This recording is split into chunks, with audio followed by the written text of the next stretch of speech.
महामंत्र नमोकार के लिए तैयार हो। नमो अरिहंताणं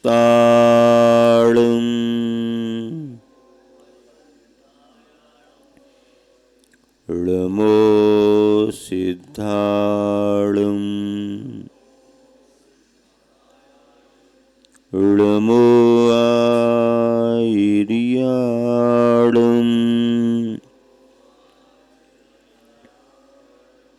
नमो बच्छायाणं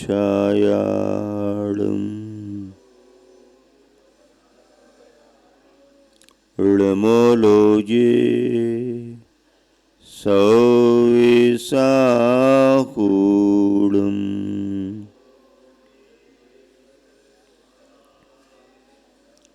पंच परमेष्टि भगवान की, अहिंसा परमो धर्म की, गुरुवर आचार्य श्री विद्यासागर जी महाराज की, आचार्य प्रवर समय सागर जी महाराज की।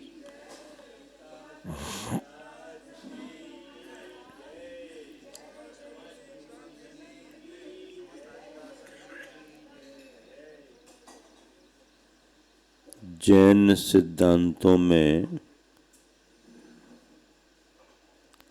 कर्म का अपना एक विशेष सिद्धांत है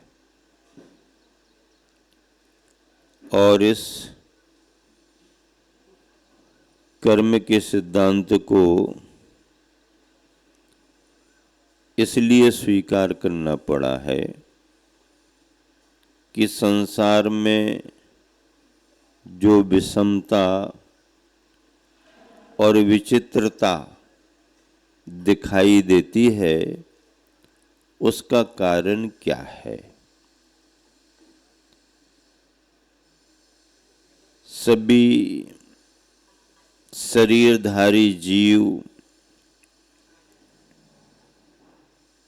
कोई सुखी दिखता है, कोई दुखी दिखता है।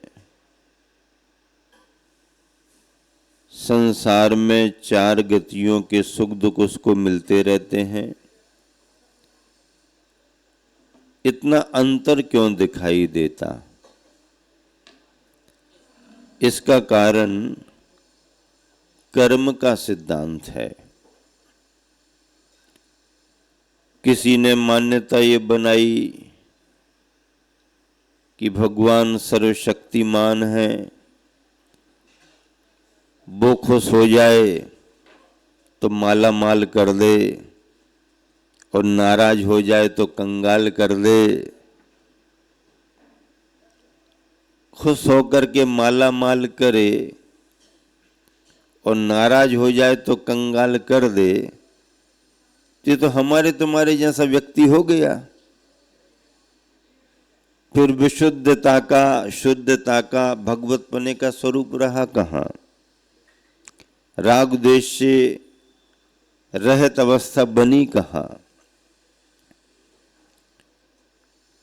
भगवान के स्वरूप में वीतरागता सम्मिलित है। ईश्वर कौन? नाम से लेकर के हमें कोई दिक्कत नहीं, स्वरूप को लेकर के चर्चा है।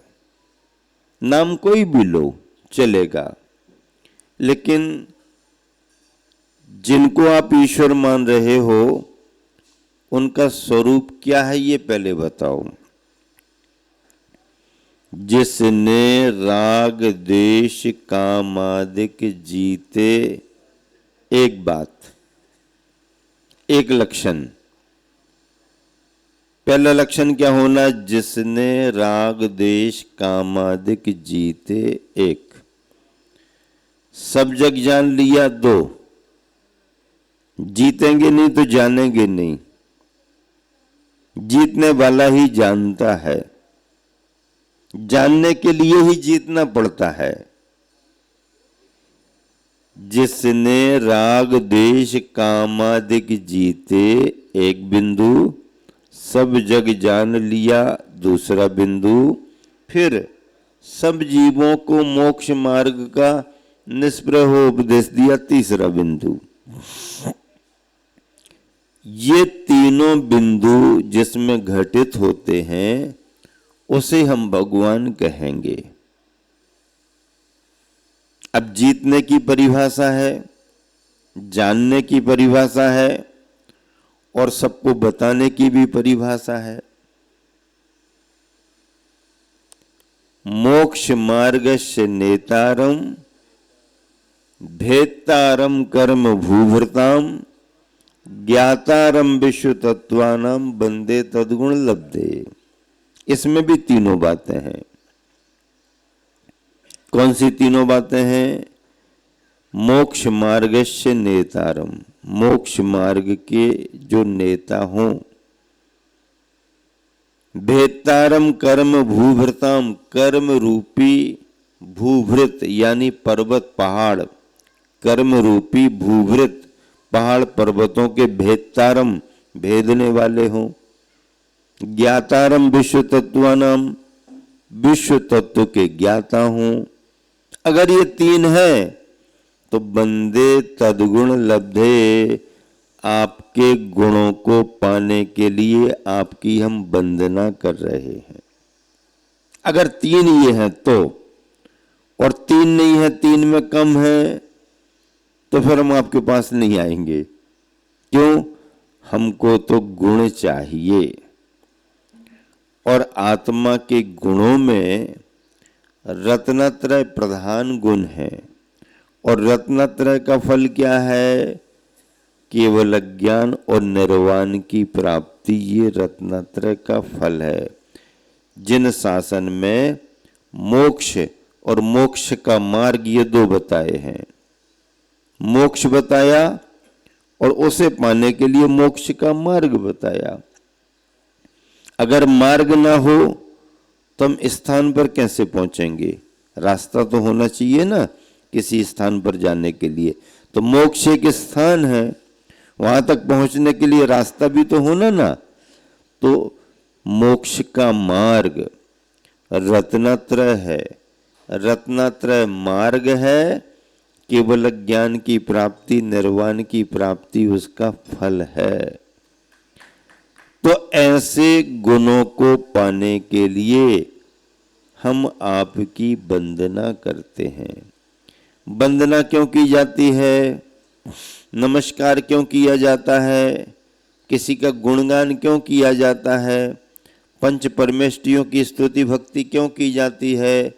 क्योंकि उनके गुणों को पाने की हमारी भावना है। हमारी भावना क्या है? कि जो उन्होंने गुण प्राप्त किए हैं वो गुण हमारे को भी प्राप्त हों। उनकी आत्मा में वो गुण प्रकट हुए हैं तो हमारी आत्मा में भी वे ही गुण प्रकट हों। और जब तक गुण प्रकट नहीं होते हैं तब तक हम आपकी वंदना करते रहेंगे, करते रहेंगे, करते रहेंगे। या तो आप स्वयं पूज्य बन जाओ, और अगर पूज्य नहीं बन पा रहे हो तो जो पूज्य बने हैं उनकी पूजा करते रहो। इसके अलावा कोई दूसरा उपाय नहीं। या तो स्वयं पूज्य बन जाओ, पूज्य बन जाओ तो किसी की पूजा करने की फिर जरूरत नहीं। लेकिन जब तक हम पूज्य नहीं बने हैं तब तक पूज्य पुरुषों की पूजा करते रहेंगे। और इसलिए करते रहेंगे कि जैसी पूज्यता पवित्रता आपने प्राप्त की है वह पूज्यता पवित्रता हमारे अंदर भी आए, इसलिए आपकी पूजा कर रहे हैं। जिनेंद्र भगवान का दर्शन क्यों किया जाता है? जिन दर्शन के करते करते निज दर्शन की याद आने लगे। जिनका दर्शन और निज का दर्शन, जिन दर्शन में निज दर्शन की अनुभूति होने लगे। और इसलिए तो हम भगवान के पास जाते हैं कि भगवान के दर्शन करते करते करते करते हमको हमारे अंदर बैठे हुए भगवान की याद आने लगे। हाँ, क्यों? बाहर के भगवान के दर्शन क्यों कर रहे हैं? बाहर के भगवान के दर्शन इसलिए कर रहे हैं कि बाहर के भगवान के दर्शन करने से हमें अपने अंदर के भगवान की याद आएगी। और ऐसा होता ही है, आज नहीं, कल नहीं, परसों नहीं, कभी ना कभी तो आएगी ना। दर्शन करते करते आज वो करंट नहीं उठा, कोई बात नहीं, कल भी नहीं उठा, कोई बात नहीं, परसों भी नहीं उठा, कोई बात नहीं, ये हफ्ता पूरा खाली चला जाएगा क्या? ऐसा नहीं है।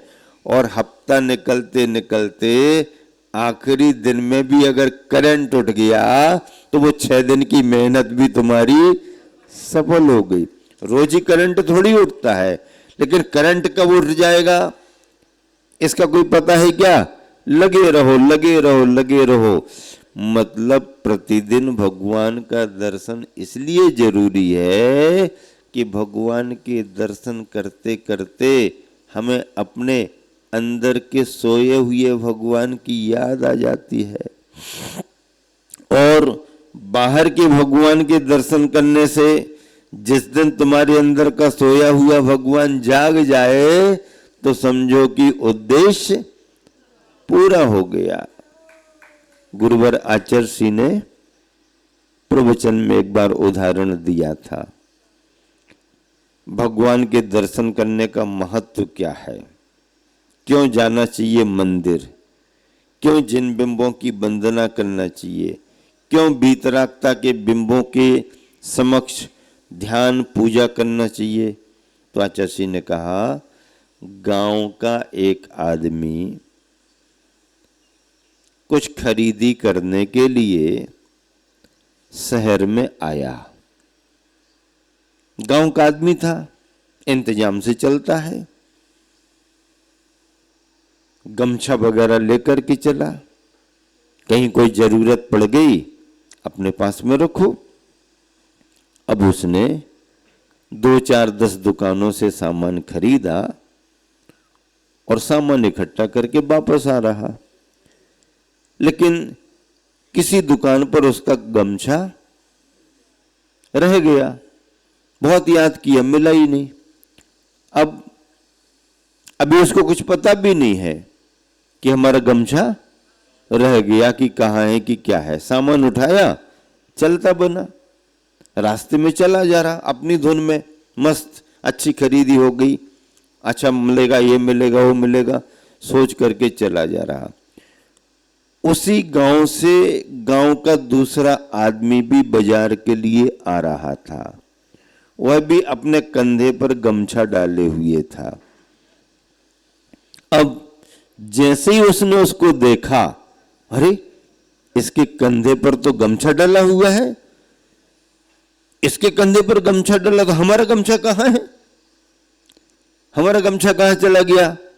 अब उसको याद आ गया, पहले याद नहीं था, विस्मृत हो गया था, अपनी धुन में जा रहा था, लेकिन सामने वाले के गमछे को देखकर उसको अपने भूले हुए गमछे की याद आ गई। ठीक ऐसे ही 24 घंटे के आरंभ सारंभ में, विकताओं में, कसाय परिणामों में हम अपने भगवान को भूल ही जाते हैं। बाजार में लग गए, धंधे पानी में लग गए, खेती बाड़ी में लग गए, इस काम में लग गए, उस काम में लग गए, रिश्तेदारी में लग गए, इनको फोन करना, उनका फोन आना है, आदि आदि में हम अपने भगवान को भूल गए। लेकिन जैसे ही मंदिर में आकर के वीतरागी प्रतिमा की वंदना करते हैं तो उनके स्वरूप को देख करके हमें हमारे अंदर के सोए हुए भगवान की याद आ जाती है। जिन दर्शन में निज दर्शन का अनुभव जैन सिद्धांत है। भगवान किसी का ना कुछ बनाता है और ना किसी का कुछ बिगाड़ता है। अगर बनता है तो अपने भाग्य से बनेगा, और अगर बिगड़ रहा है तो अपने भाग्य अपने कर्म से ही बिगड़ेगा। ये भाग्य का विधान, ये कर्म का सिद्धांत जिन जिनेंद्र भगवंतों के द्वारा प्रतिपादित है। भगवान वो हैं जिन्होंने राग द्वेष कामादिक भावों को जीत लिया, सब जग जान लिया, सब जीवों को मोक्ष मार्ग का उपदेश भी दे दिया। अब उनमें किसका क्या नाम है, इसमें हमें नहीं उलझना। ऐसे भगवान का क्या नाम रखें, ऐसे भगवान कौन है, ऐसे भगवान किसी भी नाम के हो हमें स्वीकार है। हम नाम में नहीं अटके हैं, हमारा तो स्वरूप सुनिश्चित है। बुद्ध वीर जिन हरिहर ब्रह्मा, आप कुछ भी कह दो, 1008 नाम ले लो, आप किसी भी नाम से संबोधन दो हम स्वीकार कर लेंगे, लेकिन स्वरूप पहले देखेंगे। जिसने राग द्वेष कामादिक जीते, सब जग जान लिया, सब जीवों को मोक्ष मार्ग का निष्प्रय हो उपदेश दिया। बस खत्म काम। आदिनाथ नाम ठीक, नेमिनाथ नाम ठीक, शांतिनाथ, पारसनाथ, महावीर, कोई भी नाम हो, नाम कोई भी हो सकता है, लेकिन सबका स्वरूप एक सा है। सबका स्वरूप एक सा है।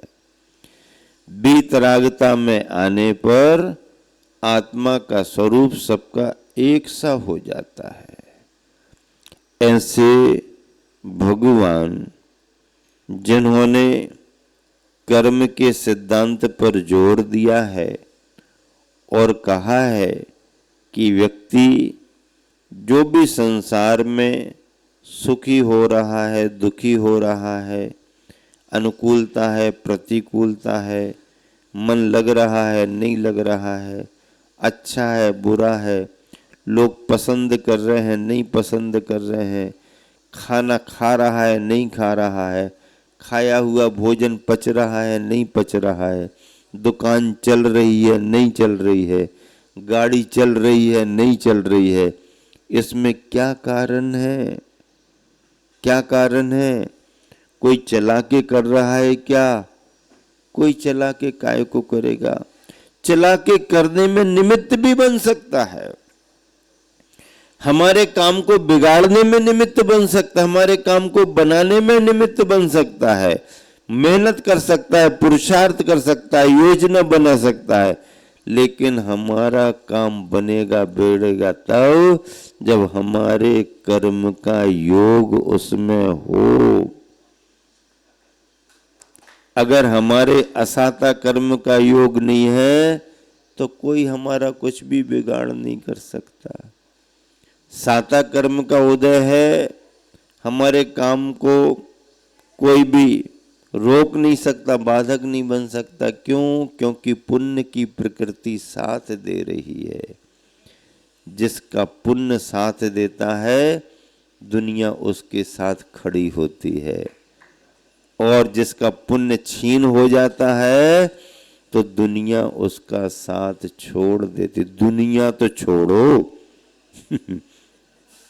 दुनिया में तो पता ही नहीं है कौन किसके हैं, लेकिन जो पता है कि ये हमारे हैं, हम उनके हैं, वो भी आगे पीछे होने लगते हैं, आगे पीछे होने लगते हैं। कर्म का सिद्धांत ऐसा ही सिद्धांत है, ऐसा ही सिद्धांत है।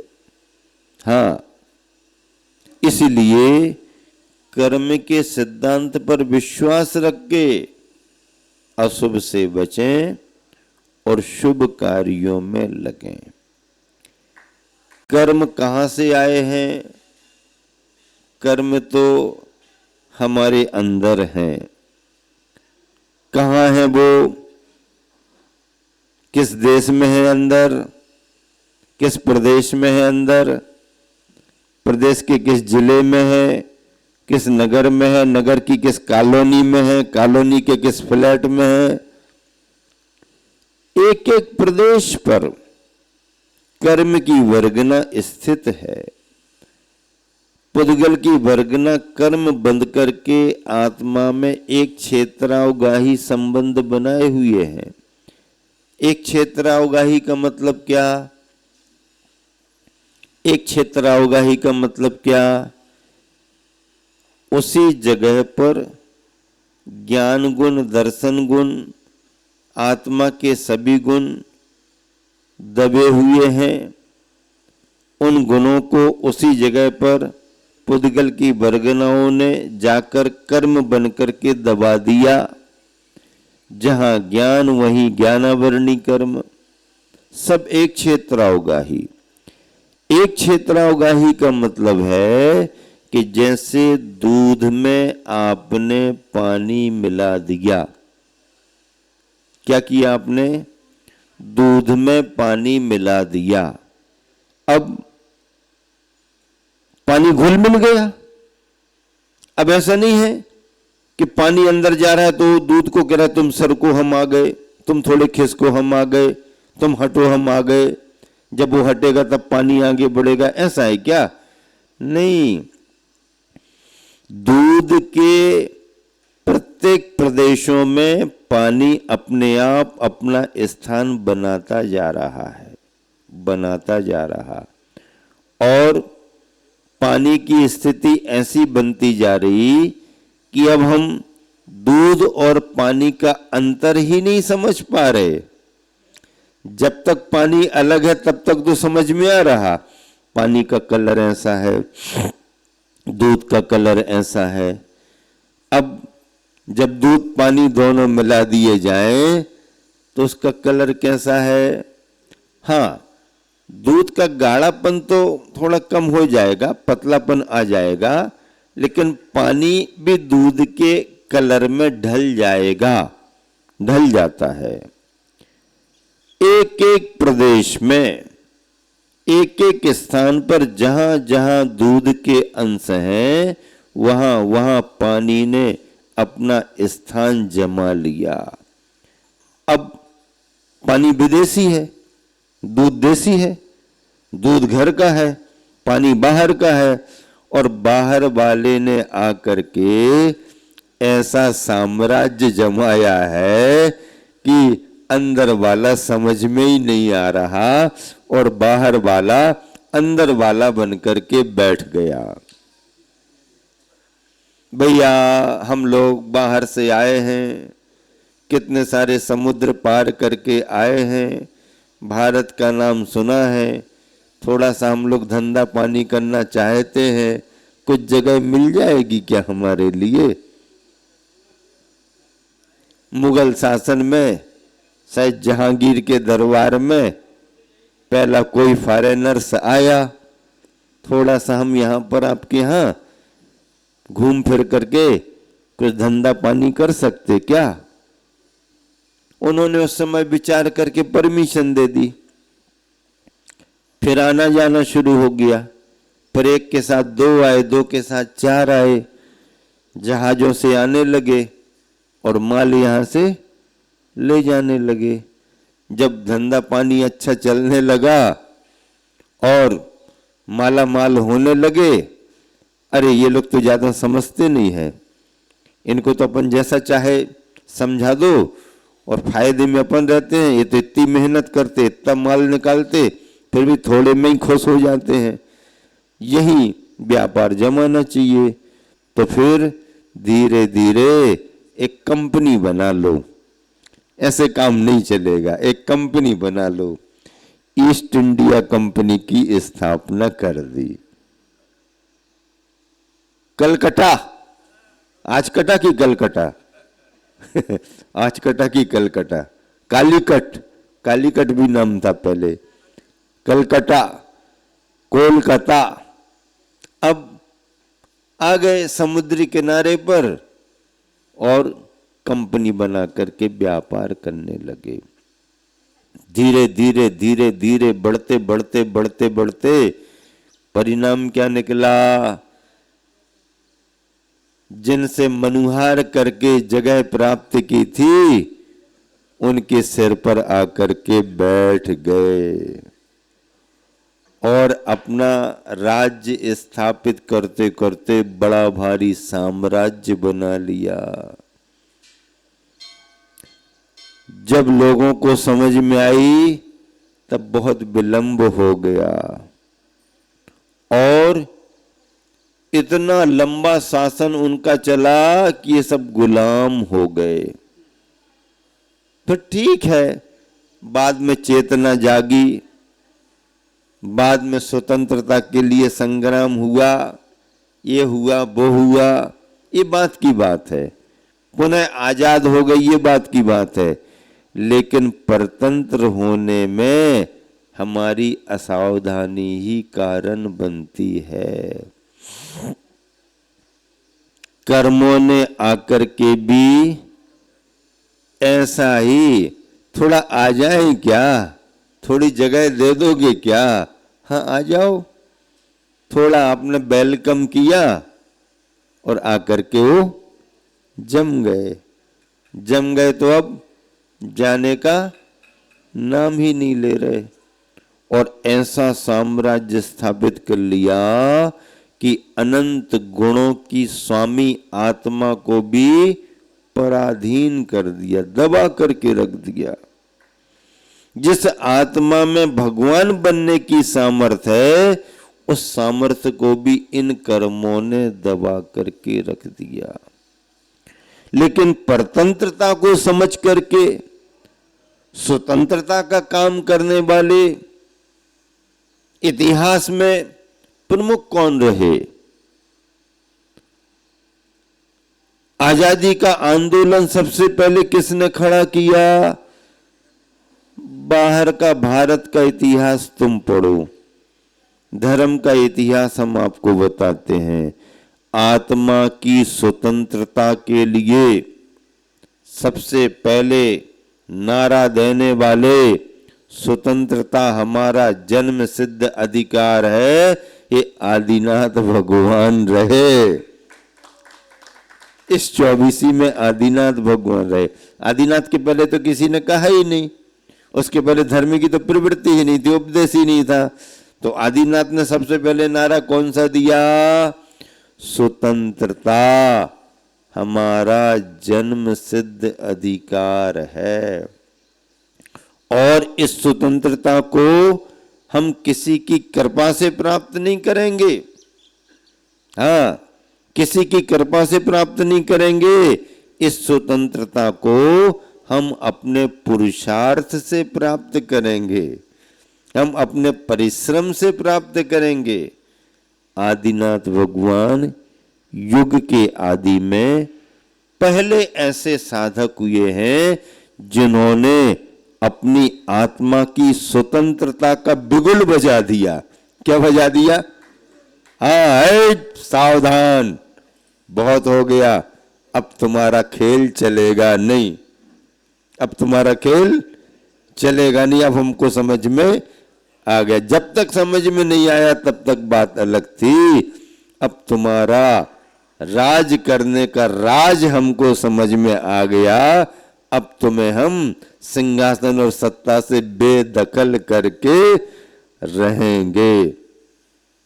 83 लाख वर्ष पूर्व तक आदिनाथ को समझ में नहीं आया, वो भी बैठे रहे और जब उनको समझ में आया, ओहो, कर्मों की इतनी पराधीनता, मोह ने आकर के इतना बड़ा साम्राज्य स्थापित कर लिया, हमारी सारी शक्तियां दब गईं, हमारे सारे अधिकार दब गए। नहीं, अपने अधिकारों की लड़ाई तो अब लड़नी ही चाहिए। और ये जो कर्म आकर के चिपक गए हैं, बन गए हैं, इन कर्मों की सत्ता को उखाड़ करके फेंक देना चाहिए। सबसे पहला कदम किसने उठाया? स्वतंत्रता संग्राम सेनानी सबसे पहले कौन रहे? आत्मा के, भारत देश के नहीं, नहीं तो भारत के इतिहास में नाम लिखवा दूं। नहीं, आत्मा को स्वतंत्र करने के लिए सबसे पहले योद्धा आदिनाथ भगवान रहे और उन्होंने कर्म से युद्ध किया, कर्मों को पराजित किया, अरहंत बने, परमात्मा बने, उपदेश दिया और उन्होंने कर्मों के सिद्धांत को हमारे तुम्हारे को समझाया। कर्म दिखाई नहीं देते, जबकि पौद्गलिक हैं, स्पर्श रसगंध वर्ण है, पर फिर भी हमारे ज्ञान की पकड़ के परे हैं। आंखों से तो पकड़ में आ ही नहीं सकते, छूने में भी नहीं आ रहे। ऐसे कर्म जीव के एक एक प्रदेश पर नीर क्षीरवत दूध में मिले हुए पानी की तरह घुल मिल करके अपना राज कर रहे हैं। अब इसे कौन समझे और समझ करके कौन जागे और फिर इनको कौन हटाए? ज्ञान दीप तप तेल भर, घर शोधे भ्रम छोर, या विद बिन निक से नहीं बैठे पूरब चोर। क्या ये पहले से आकर के चोर जो घुस गए हैं, ये ऐसे निकलने वाले नहीं हैं। कर्म के चोर जो अंदर आकर के बैठ गए हैं, ये ऐसे ही निकलने वाले नहीं हैं। आप कितनी सावधानी रखते हो? भैया वो वाली खिड़की भी बंद कर दो, दरवाजा जरा देख लो, फिर से ताला थोड़ा सा बड़ा वाला डाल दो, ये ताला को समझ में नहीं आ रहा, अलीगढ़ वाला ले आओ, ऐसा कर दो वैसा कर दो, शटर भी गिरा दो, गेट भी लगा दो, ऐसा भी करो वैसा भी करो। साहूकार ढेर सारी सावधानियां रखता है। सायरन लगा दो, सीसीटीवी कैमरा लगा दो।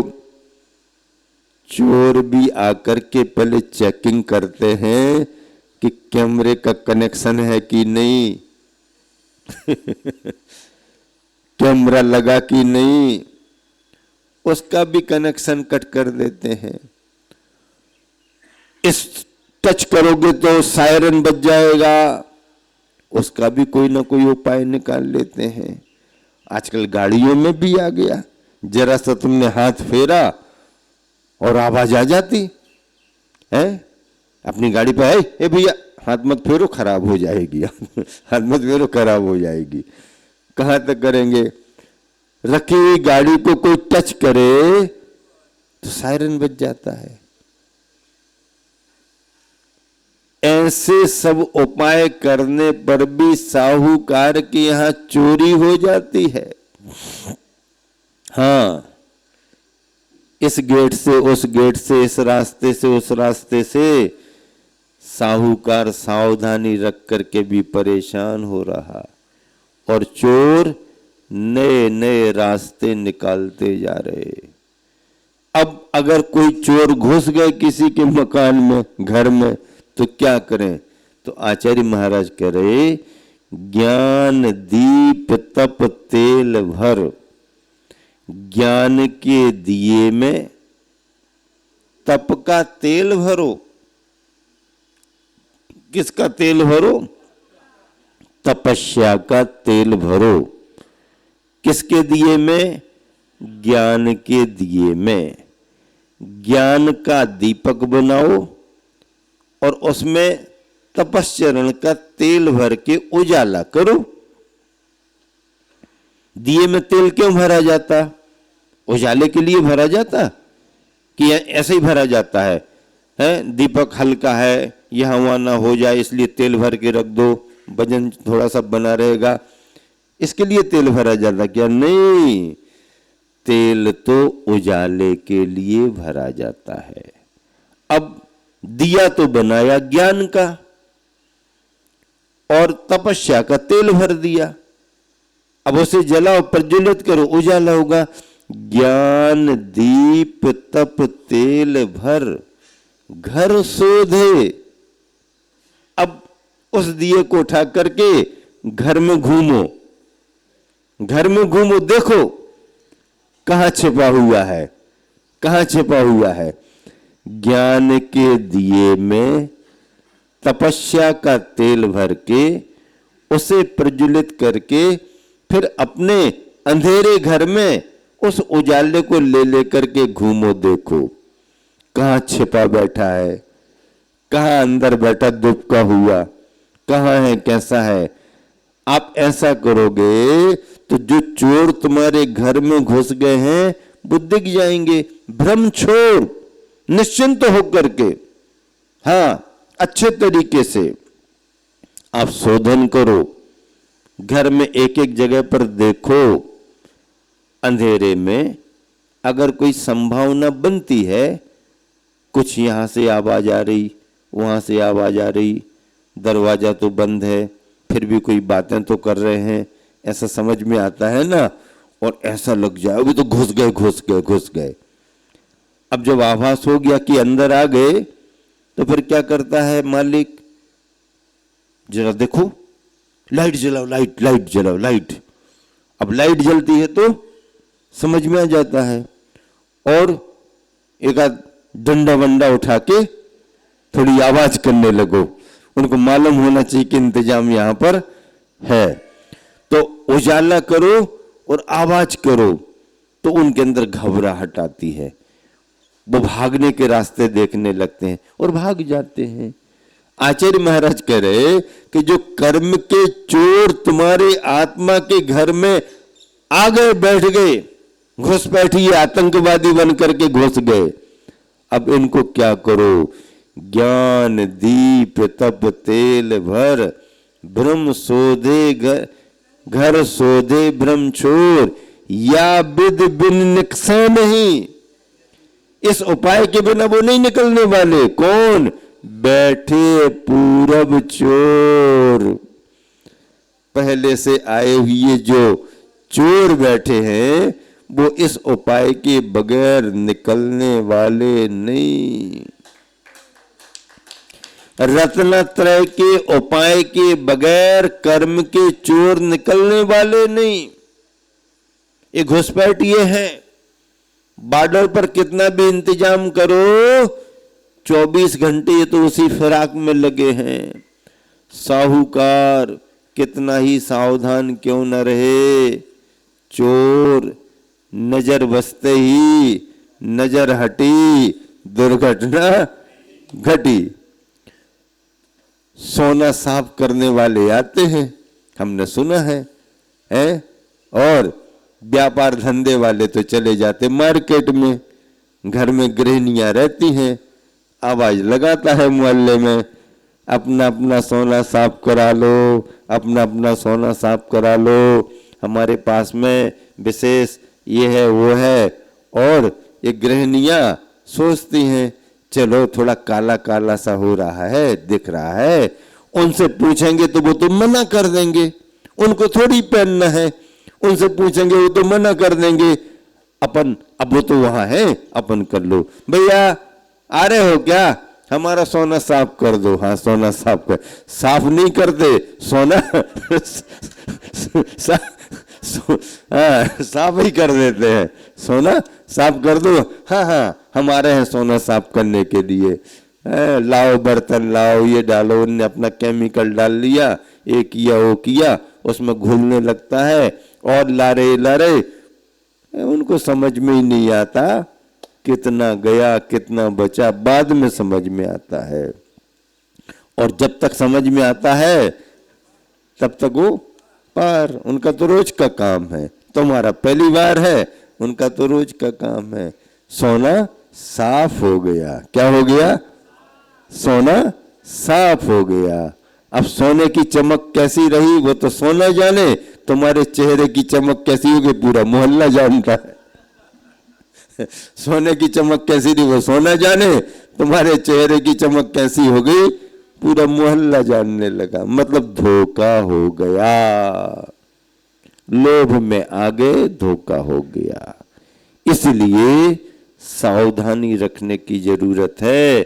कर्म के चोर निरंतर लूटने में लगे हुए हैं और ये ज्ञानी आत्मा अज्ञानता में रह करके अपने खजाने को लुटा रही, उसको पता ही नहीं। बाहर से जो आए हैं उनको अपने अंदर से बाहर निकालना, यही हमारा सच्चा पुरुषार्थ है। यही सम्यक दर्शन, सम्यक ज्ञान और सम्यक चारित्र के माध्यम से यही श्रेष्ठ कार्य होता है। इस कार्य को करने का पुरुषार्थ आप सबको निरंतर करना है।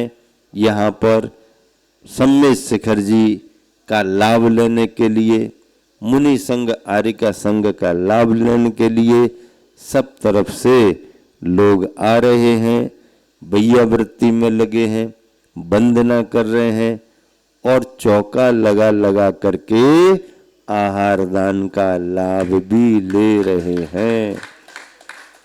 डॉक्टर साहब अभय कुमार जी कितने वर्षों से संघ से परिचित, खूब लाभ ले रहे। अब जाने का समय आ रहा तो उनका चेहरा भी मुरझा रहा है। अभी अभी मुकेश जैन बड़ा घर कुंडलपुर में बहुत बड़ा दान दिया। कैवल्य सागर जी छुल्लक जी महाराज के गृहस्थ जीवन के पिता आए हुए हैं भावना लेकर के। परमार्थमती माता जी के भी पिता श्री दिग्रस के महामंत्री बैठे हुए हैं। महाराष्ट्र में दिग्रस में क्षेत्र का निर्माण करके बहुत बड़ा गजरथ पंचकल्याणक हमारे सानिध्य में संपन्न कराया। आचार्य श्री का आशीर्वाद लिया। यहाँ पर कमेटी के लोग सुभाष जी, NC जैन आदि आदि और क्या क्या नाम है देहरादून वाले और सभी कितने अच्छे तरीके से व्यवस्थाएं कर रहे और सब मुनि भक्ति के साथ इस स्थान की सेवा कर रहे हैं, सभी को सुविधाएं दे रहे हैं। सारी कमेटी 24 घंटे यात्रियों की व्यवस्थाओं पर खूब अच्छा ध्यान दे रही है। सभी का धर्म ध्यान हो और सभी निरंतर ऐसे ही मोक्ष मार्ग पर बढ़े, इसी शुभ भावना से समय को देख करके विराम दे रहा हूं। अशोक सेठी तो बैठे ही हुए हैं छावड़ा जी के साथ में, कोई कहने की बात ही नहीं है। हंसते भी खूब हैं और हंसते हंसते हैं अपनी बात भी महाराज जी से तरीके से कहते रहते हैं। क्या उनके मन का अभिप्राय है हम भी समझ जाते हैं। सभी लोग बहुत अच्छे से यहाँ अपने कमलेश भैया जी बहुत पुराने आचार्य श्री के शिष्यों में भक्तों में हैं, खूब सेवाएं बरसों सेवाएं दी हैं और यहाँ पर भी खूब अच्छा धर्म ध्यान उन्होंने किया। आज उनकी भी वापसी होने वाली है। बहुत सारे त्यागी वृत्ति चौका लगा लगा करके सभी वापस हो रहे, लेकिन वापस होते होते वो ये भी कह रहे कि पुनः एक बार और आएंगे। यही आप सबकी सेवा का फल है। महावीर भगवान की जय। जावानी के ज्ञानते सूजे लोका लोक सोबानी मस्तक दुरसदान। जय जनवानी भारती तो जपो दिन रैन जो तेरो शरणांगे सो पावे सुख चैन नो बानम।